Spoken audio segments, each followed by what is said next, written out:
Okay, cool. So before I start, I need to give the traditional disclaimer that this talk is reflective only of my views and not those of my employer. In fact, this talk is not reflective of the views of any of my employers, past or present, which is kind of the problem when we're going to be talking about values.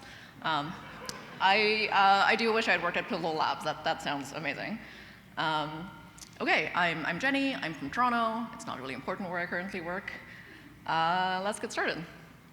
So I'm a software engineer, and I didn't study computer science right out of high school. I had no idea what I wanted, and for some reason, the advice that people give to precocious tryhards is to go to business school.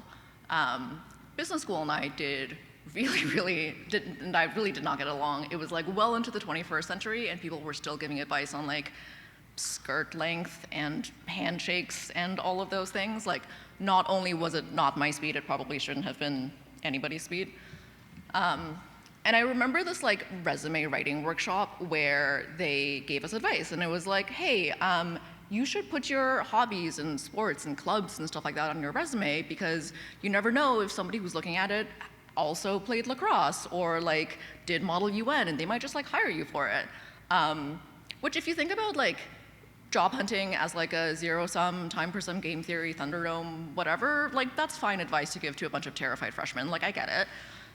The problem is that we also had to take a mandatory human resources class, and there was never any point in that class where they were hey, don't hire somebody just because they play the same golf course as you. That is a stupid way of building a company. Having said that, just in case any future employers are watching this, I roguelike video games, sci-fi and fantasy, and rock climbing. Please hire me. I am very good at cosplaying capitalism. Cool.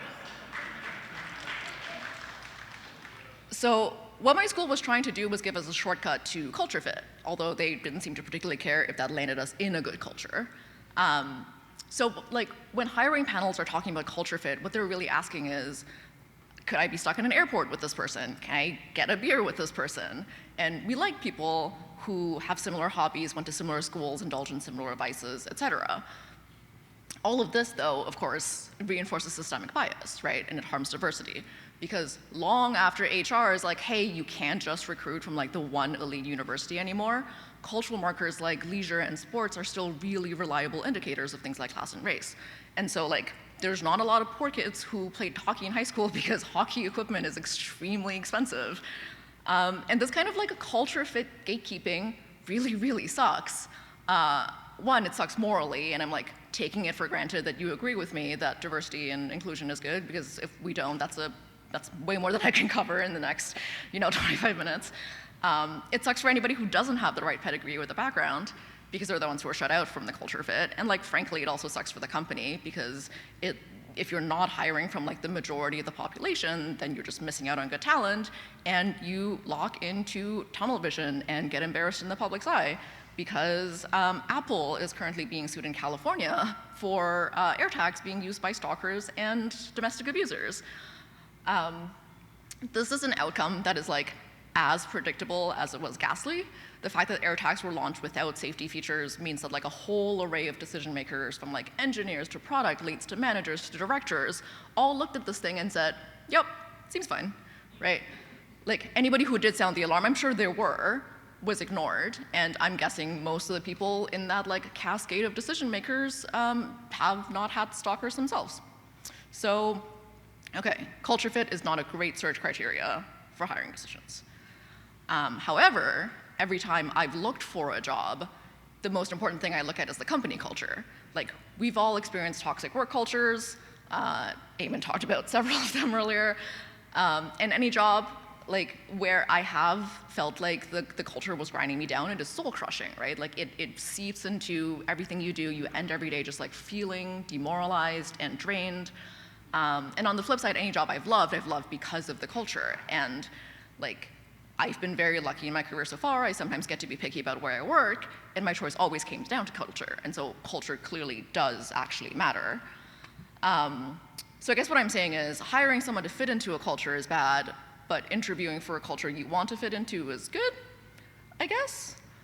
I mean, the problem here is obviously like the word culture is extremely overloaded, and if you ask 5 different people what they think it means, you'll get like 7 different definitions. So let's unpack that a little bit. Incidentally, this may shock you, but people have written a lot about culture. I almost titled this talk "Business Books I Read," so you didn't have to. So, culture is the norms and values of a community. The reason I like this definition is because it turns something quite amorphous and vague into like very distinct components, right? Norms are the things you do, the values are why you do it, and the community is who is included in that definition. So a norm describes a pattern of behavior that's taken for granted, and like you don't really stop to think about the fact that you do it until somebody else doesn't. People who stray from the norm are like quickly nudged towards the center and largely end up adapting to it or risk consequences from like the rest of the dominant group. So a norm might be, we write engineering design docs for anything that'll take longer than a week to build. Or it could be, everybody should listen to customer calls even if you don't work in support or sales. It could even be, we look at commenters on Hacker News and use that as a North Star for our product development. It shouldn't be, but it could. Something being a norm doesn't mean it's good, right? Like, an engineering team might have a norm of like, just retrying flaky tests until they pass, and like, everybody agrees that that's not great, and we should probably fix it at some point, I don't know. But like, nothing happens, and new people are onboarded this into being the new normal, and tests continue to flake like pastries.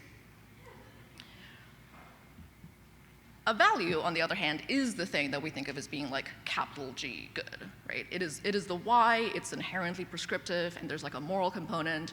It's the thing that you're willing to pay a cost to actually uphold because not sticking to your value like feels wrong and it hurts. Your value could be like knowledge sharing through documentation, which slows you down in the moment but makes your team stronger in the long run. It could be ship early and often, and you would like the thought of polishing a product until it's completely perfect instead of shipping it early and getting alpha feedback like feels agonizing to you. A common value you see is like, we don't use tools that were not invented here, and we'd rather build a billing system from scratch than get a vendor, right? Like, I don't have to agree with your values, but I can still see that it's the basis of something that you hold really dear. So how do norms and values impact culture fit? So if you like drill down into the specific way that hiring for culture fit launders bias, what's actually happening is that the org is looking for an alignment of norms, right? Like, systems want to perpetuate themselves, and so they draw in people who will agree that the current way of doing things is normal and fine. And so this might include like tech stack and testing philosophy on one end, and like, is this person one of us hiding all the way over there with all manners of like implications? And the thing is, like, when you're looking for norms in a hiring panel, it's not just excluding people with different backgrounds, as I said earlier. It's also just like not very useful, right? It doesn't really tell you all that much about like what kind of person this person will be when the stakes are high and the pressure is on and you're like facing an entirely novel problem. On the other hand, not only can people of all kinds of backgrounds share similar values, but values are a much stronger foundation for like figuring out what to do as a team when there are no norms and where you're treading new ground. So I suggest we think much less about culture fit and much more about values alignment. But unfortunately, like, values are kind of tricky to talk about, right? Like, for one thing, personal values are often so core and deeply held to your understanding of the world that like you might not even be able to name what they are. You just know in your gut that like something feels wrong. Organizational values have the opposite problem, because organizations are more than happy to tell you all about their values, but it's like largely a marketing exercise. 55% of like Fortune 100 companies cite integrity as a value, and like, I'm sorry, like I read the news. I know how companies are. That's nonsense, right? Companies talk about value to like recruit talent, to attract customers, and to like hold the moral high ground against competitors, as we are currently seeing in the WordPress community. And you know, like we've all seen job postings from the company that said, oh, we really value transparency, but like I'm not going to tell you what the salary range is. This quote is from a company that makes so-called productivity monitoring software. It lets employers install keyloggers and screen recorders on their employees' machines. The The software doesn't make it clear at all that it's like surveilling everything you look at and everything you touch, but like, don't worry, it's in service of independent thought and trust, right? So how can organizations look at values alignment when they don't even know what they are?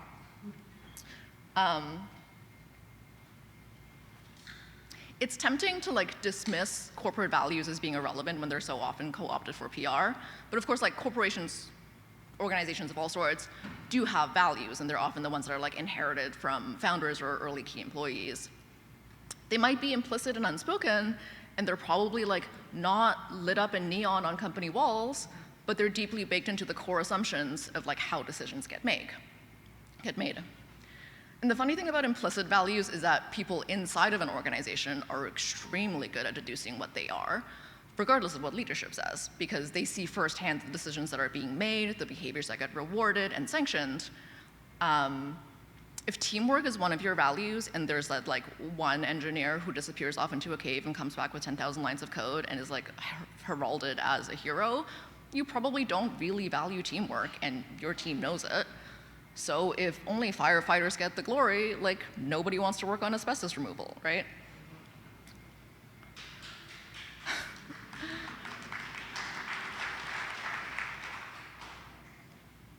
So when you've seen this disconnect between like an organization's stated values and their revealed values a few too many times, it's easy to be jaded and be like, oh, I'm immune to this, right? Like I know this is just how companies are, like you can't help it, whatever. But even if you know intellectually that the disconnect exists, when you're actually confronted with specific examples of it happening, it can still be really damaging to trust. I have worked in civic tech and nonprofit and open source and all sorts of like very mission-oriented spaces. And I chose to work in these spaces because in my heart of hearts, I'm a huge softie and a true believer, no matter how much I try to be cynical about like the improbability of ethical employment under capitalism.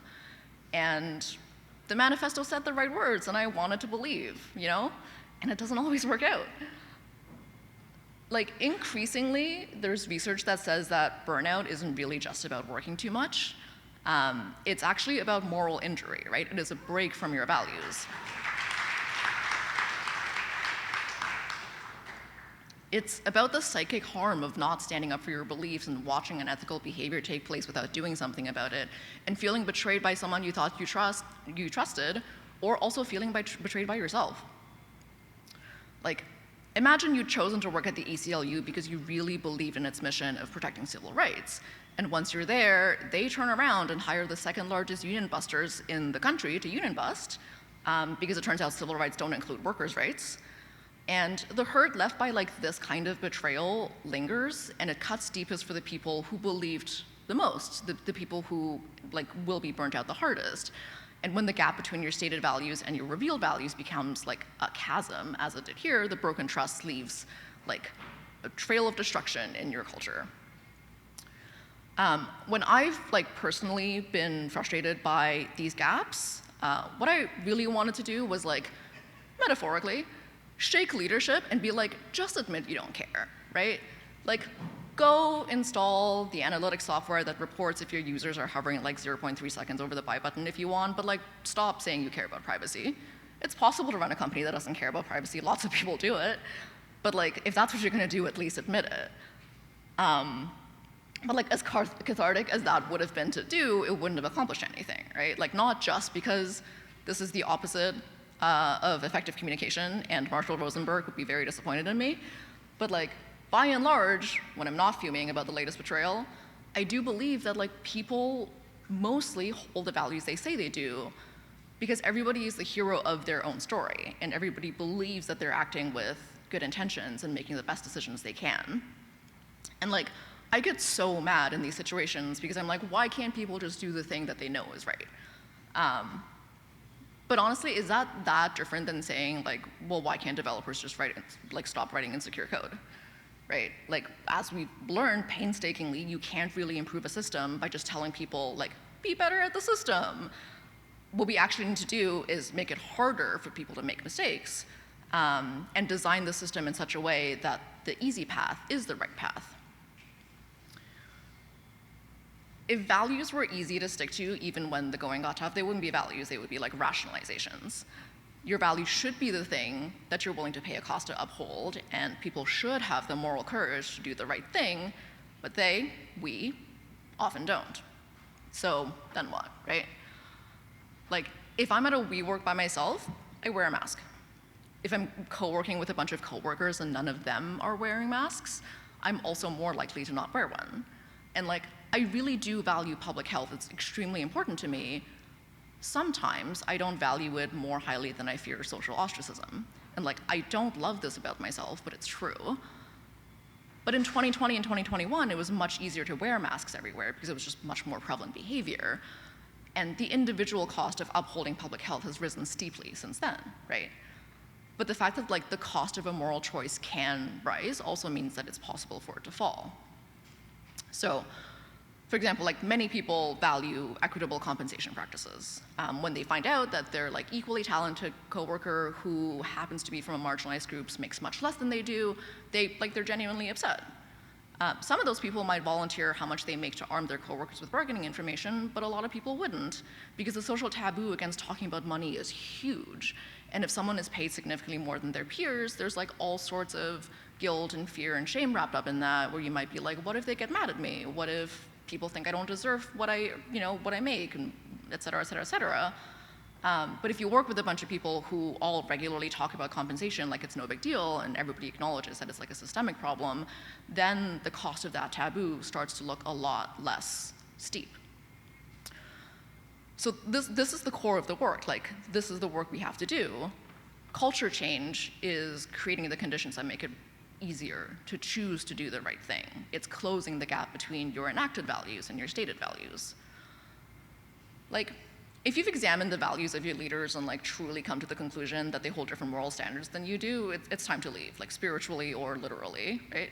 But sometimes it's not that you don't share any values, it's that it's hard to stick to them. So values are important. Gaps between stated values and revealed values destroy your culture. Sticking to your values is hard, and we need to change the culture to make it easier. So what are the levers available to you to make it easier? Okay, back to where I was at the start for a minute. Culture is made up of norms and values. Norms are often driven by values, but different values can arrive at the same behavior.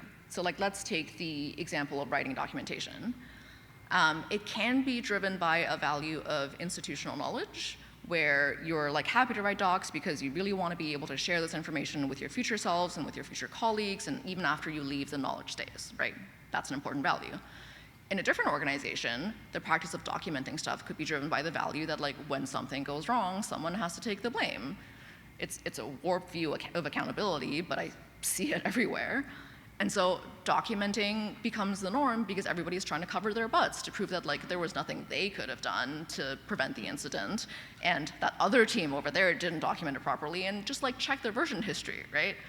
And these would be extremely different company cultures.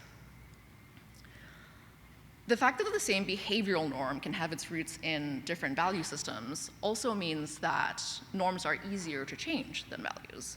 Like, people are more willing to change their behavior than their beliefs because they can rationalize the new behavior in some other way until it becomes normal. And changing norms and terms, of course, like makes it easier for the people who previously were scared of making the right choices to do so. But the fact that norms are easier to change than values also means that they are more brittle. In the aftermath of the George Floyd protests in 2020, companies like rushed to issue statements and commit to listening and doing better and change the display photos and set up ERGs and appointed DEI leads. And in the last 18 months, after like incredibly absurd fear-mongering about the specter of wokeness haunting America, and like frankly, I wish that were the case, and after sustained assault on trans rights and reproductive rights, we're now seeing company after company roll back these programs and like lay off DEI teams and ban political conversations at work. And it seemed like caring about equity had like a shot at becoming more normalized for a hot second, especially for companies that were trying to like attract top talent in a strong job market.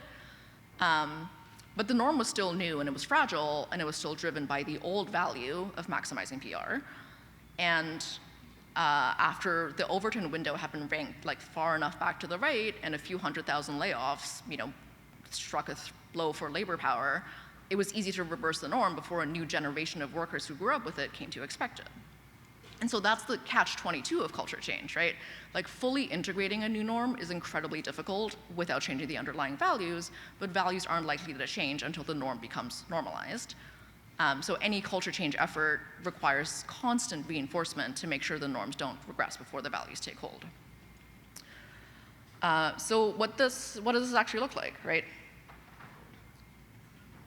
First, you gotta figure out what your organization's values are.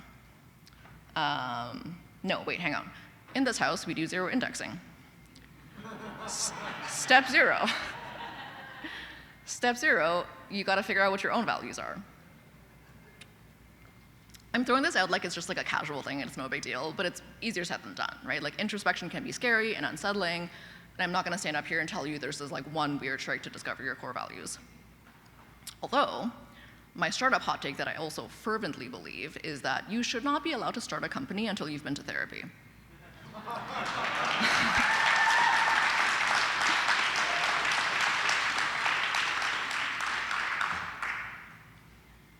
Therapy obviously can't fix everything. But I feel very attacked by this. But it is one of the like few mechanisms we have as a society where we can be guided to like build self-awareness and reflect on who we want to be and develop skills for handling emotionally fraught situations. Like being a founder is an incredibly stressful and taxing and often lonely job, and people will fracture under the stress and revert to their basis instincts. It's extremely understandable. But you owe it to the people who depend on you for their livelihoods to figure out your own baggage and learn some coping mechanisms before you start like yelling in a meeting because someone asked a question in a tone that reminded you of your parents. Go to therapy. Figure out your values in therapy. Okay. Now, step one, you figure out what your organization's values are. And I'm specifically talking about the values that are like currently enacted and not the ones you wish it held, right? Be brutally honest even when it's ugly and corrupted, and watch for, especially for places where like originally key values have become corrupted. So like, is your value being deliberate in your decision making leading to analysis paralysis? Do you care so much about being right that you're treating every conversation like there's a winner and a loser and the winner is right and the loser is wrong? That's a really toxic way of being. And especially like ask the ICs in the organization what they think the organization embodies and cross your fingers that there's still enough trust left that they will tell you the truth. Because remember, we're experts at differentiating between what the leaders say they value and what we know they actually value. Once you've done that, step two is deciding which values are not the ones you would want for your org. If there's a value you want to change or something that's missing, look for the day-to-day structures and processes that are either reinforcing or preventing that value and change those. So, I know that's very abstract. I know a social enterprise organization that had strong values of teamwork and collaboration, except for their cutthroat sales team. The sales team had like the highest turnover in the whole company, and all the interactions had turned increasingly toxic. And when leadership sat down to like really look at the problem, they realized the compensation was the key issue, because salespeople earned individual commissions, which was very normal, but this meant they were motivated to hoard leads and hide information. And so despite all the like initial grumbling and pushback, execs switched compensation structures to be a collective commission. And now the team as a whole got bonuses based on how much everybody sold, and the new structure even included support staff and admin and like, you know, all the coordinators that feed into that. And so this not only meant that salespeople were incentivized to help each other and learn strategy and all get better, but also existing customers got better service because the support team were now being rewarded if the account expanded, right? And the people who preferred to be cutthroat eventually got fed up with this like nicer way of doing things and they left. Individual commission is like an extremely normal practice, and I'm not saying it's universally bad, but for this particular org and the particular cultures they wanted to embody, that practice was harmful and it prevented them from growing. And so the thing you need to do in step two is think about like, what is your version of a norm that's stifling growth and pulling away from your values? What are you doing because that's what everybody else in the industry does, but like you haven't considered what the implications could be in the kind of environment you wanted to build, and how do you find your equivalent of collective commission? Now, I know so far I'm assuming that you have some sort of leadership role in your organization, but like, what do you do if you're an IC, right? ICs obviously have a huge part to play in developing and upholding your company's values, but I've also sadly come to believe that like purely bottoms-up change with absolutely no top-down support is not possible. And this is because like accountability and reinforcement are the things that are paramount. If leadership just walks past bad behavior or even rewards it, the new norms aren't going to take hold and you'll just regress to the mean. Like, to use the code review example, if you're trying to get your team to take code review more seriously and like 1 or 2 people consistently merge stuff with just a rubber stamp and their manager doesn't care, then eventually everybody will like fall back into just like, yep, looks good to me. And like, knowing that ICs can't unequivocally change values themselves sucks. I want to believe in like the narrative of the little guy who took on the system and won. I want to be the Katniss Everdeen of organizational culture change, which is both possible and a normal thing to want. And the thing is, like, once in a while it does work, right? Like, once in a while the stars align and the right person who has the right relationships and the right political capital is willing to throw themselves on the pyre over and over and over again, and once in a while someone gets through. And so it's tempting to think that like that's the way to go because we have control over our individual effort in a way that we have control over very little else. But I don't think that's a sustainable strategy because the odds are so low and the risks are so high. And so that's the bad news. The good news is twofold. One is that like there's very different scopes for thinking about culture and where it's enacted. There's the project level, the team level, the office level, the division level. And so as an IC, you may not be able to change your entire company, but carving out one corner of safety that you can protect from the rest is actually still really worthwhile. The second bit of good news is, in my experience, a lot of the time leadership does know that there's a problem and they also have no idea what they're doing. And so they seem like they're ignoring it, not because they don't care, but because they're also very scared. And so suggestions might be welcome, right? I said sustaining culture change without leadership support is impossible, but enlisting leadership support for culture change isn't. And what you can do is like gather other ICs, talk about your concerns, bring consensus, and get suggestions as a group. And if you get dismissed by leadership, like that's also pretty telling about what kind of leadership you have. That said, all of this work is exactly the kind of unpaid glue work that can be a huge strain for the people taking it on. And it's work that often falls to marginalized employees. Because for them, unfortunately, it is a matter of survival in the organization and they don't have a choice. It's deeply unfair that most organizations don't reward this work and that like if you are busy trying to fix the culture, you don't get to work on the shiny features that get promotions, right? It is a thankless role. That's not something that I have a solution for changing hearts and minds on. And so I'm not saying you have to volunteer as tribute, but oftentimes we find ourselves in these positions where you have to do it and you don't have a choice, whether out of necessity or because you can't help yourself. And so if you are going to do it, I want you to be armed with what the dynamics will look like. Okay, step 2, find the gaps and change the norms. Once you've done that, very easy, right? Step 3 is make reflecting part of your values like your regular ritual. So I'm talking about like the quarterly kickoffs and the annual planning and the hiring plans and the performance evaluations and the job ladders. Because you're not gonna adhere to your values in a perfect way, and that's okay, as long as you build a habit of reflecting on them. It's so easy in the chaos of like running a business to lose sight of how your values are drifting and say, it's not urgent, it's not important like enough to fix right the second. So to combat that, make it part of the norm of running the business to consider your values. And like you can never be fully values aligned, you probably shouldn't be. Your values are not your coworkers' values, or not your manager's values, or not your CEO's values, no matter how much they overlap. And that tension is actually healthy because values themselves are imperfect too, and like dogmatically adhering to anything closes you off from learning and improving. The most important part of this is regularly negotiating and navigating the tension between all of those values to make sure that you as a group have not strayed too far from each other and your core beliefs. Now, a prerequisite for all of these steps is you need to figure out how to solicit and listen to feedback. And the thing that I would love, like if you remember one thing for all leaders to recognize is the expected return of going to leadership and giving them bad news is terrible, right? Like risk pissing off your boss for the sake of telling the truth? Why? Even if you're not directly retaliated against, which you often are, it can still be really damaging to your standing. If you're the person who always has the bad news, you get branded as a naysayer. If you're from a marginalized group and you're talking about how marginalized employees are treated, you are dismissed as being political and biased. And if someone is speaking up in spite of all of that, they're speaking up because they genuinely want to help the organization get better.